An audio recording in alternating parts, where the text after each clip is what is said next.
रामपुर में समाजवादी पार्टी सरकार में रामपुर रियासत काल में बने द्वारों को तोड़कर सड़कों को चौड़ा किया गया था और अलग अलग नामों से बड़े गेट बनवाए गए थे। सपा सरकार में आजम खान ने गांधी समाधि का सुंदरीकरण करवाया था और साथ ही 3 गेट आवागमन के लिए बनाए गए थे, जिन गेटों को बाबे हयात, बाबे निजात नाम दिया गया था।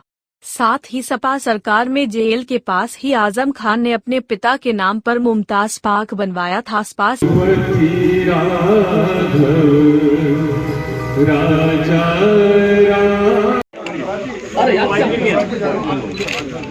हमारा मोबाइल गिर गया।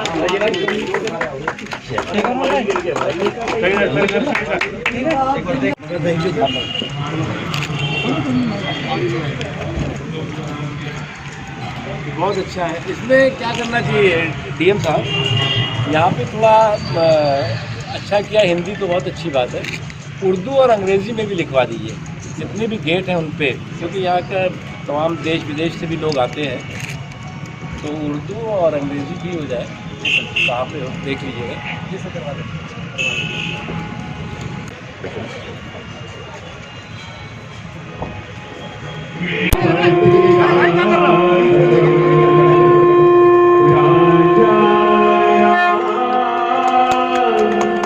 अरे क्या कर रहे हो भाई?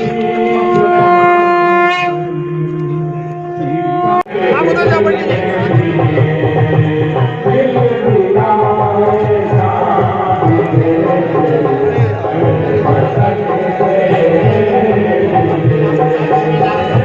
अरे मत हिलाओ भाई, हिलाओ मत यार भाई।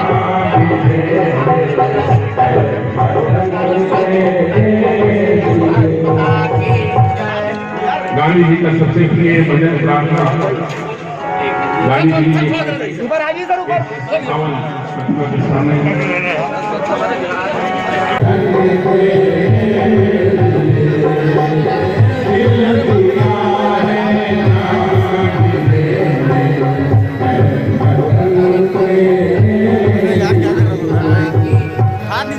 गांधी जी का सबसे प्रिय भजन प्रार्थना गांधी जी इस प्रतिमा के सामने। जो रामपुर के पहले संसद सदस्य थे, देश के पहले शिक्षा मंत्री थे।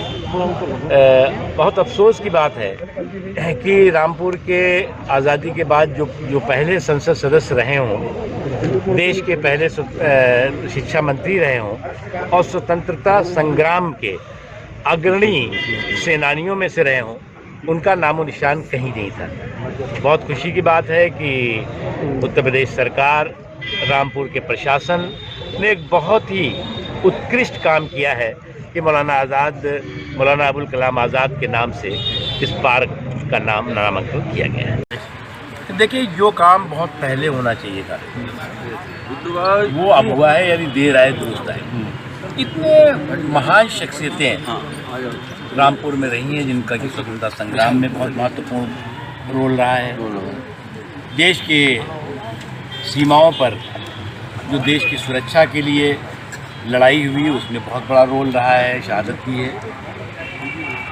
मौलाना अबुल कलाम आज़ाद जो रामपुर के पहले संसद सदस्य थे, शिक्षा मंत्री थे, आज़ादी की लड़ाई के अग्रणी सेनानी थे, उनका कहीं जिक्र नहीं था, नामो निशान नहीं था, वो हुआ है। अब जो है वो मुझे लगता है कि ये वक्त अब ख़त्म हो चुका जब जो है वो ख़ानदानी सियासत और पानदानी विरासत चलती है। अब ख़ानदानी सियासत और पानदानी विरासत के दिन लग चुके हैं। अब जो है वो गांव, गरीब, किसान, कमज़ोर तबके और साथ ही साथ चाहे वो महात्मा गांधी हों, चाहे पंडित दीनदयाल उपाध्याय हों, चाहे सरदार वल्लभ भाई पटेल हों, चाहे डॉक्टर राममनोहर लोहिया हों, उनकी जो सैद्धांतिक प्रतिबद्धता थी वो शुद्ध रूप से जो अभी तक केवल ख़ानदानी विरासत और पानदानी सियासत करते रहे, उनके ख़िलाफ़ थी। इसलिए आने वाले दिनों में आज मोदी जी के नेतृत्व में देश में एक बहुत बड़ा क्रांतिकारी परिवर्तन आ रहा है, और जिसका नतीजा है कि आप देखें कि अगर पंचायत से लेकर पार्लियामेंट तक लोगों का बहुत ही ज़बरदस्त सहयोग मोदी जी को और भारतीय जनता पार्टी को दिखाई पड़ रहा है। अभी के आपने देखा हैदराबाद में, उससे पहले देखा आप लेह में यानी लद्दाख में, अभी कश्मीर में चुनाव हो रहे हैं। पहली बार आज़ादी के बाद वहाँ पर जिला पंचायत के चुनाव हो रहे हैं। जिला पंचायत के चुनाव हर जगह होते थे, लेकिन 370 की वजह से वहाँ नहीं होते थे। और वहाँ पर भी जिस तरह से लोगों का, मैं तो वहाँ था 3-4-5 दिन वहाँ पे था, दूर दराज के इलाकों में गया, उन इलाकों में गया जहाँ पर कि जिसको कहते थे कि जो इलाके जो है वो आतंकवाद का गढ़ थे, वहाँ पर भी जो है वो लोगों का जो लोकतांत्रिक प्रक्रिया, जो डेमोक्रेटिक प्रोसेस है, उसमें जिस तरह से, जिस जुनून और जज्बे के साथ लोग हिस्सेदारी भागीदारी कर रहे हैं, निश्चित तौर से, साफ तौर से जहाँ देश बदल रहा है वहाँ जम्मू एंड कश्मीर और जम्मू कश्मीर के लोग भी आज जो है विकास और विश्वास के रास्ते पे चल। देखिए, अन्नदाता हमारे लिए हमेशा श्रद्धा के पात्र हैं और मोदी जी ने हमेशा जो हमारा कृषि प्रधान देश है उसको कृषक प्रधान देश बनाने की दिशा में, आप शुरू से देखें, अगर ये सरकार 6 साल से ज़्यादा हो रहा है, चाहे बजट दुगने करने की बात रही हो, चाहे किसान को सम्मान निधि देने की बात रही हो, चाहे किसानों की फसल की बीमा की बात रही हो,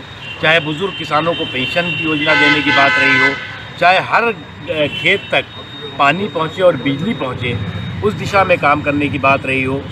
और एक लंबी श्रृंखला है कि किसानों और कृषि को, मेरे गांव और मेरे देश और मेरे खेत और मेरे खलिहान को प्राथमिकता देकर के प्रधानमंत्री नरेंद्र मोदी जी की सरकार ने काम किया है।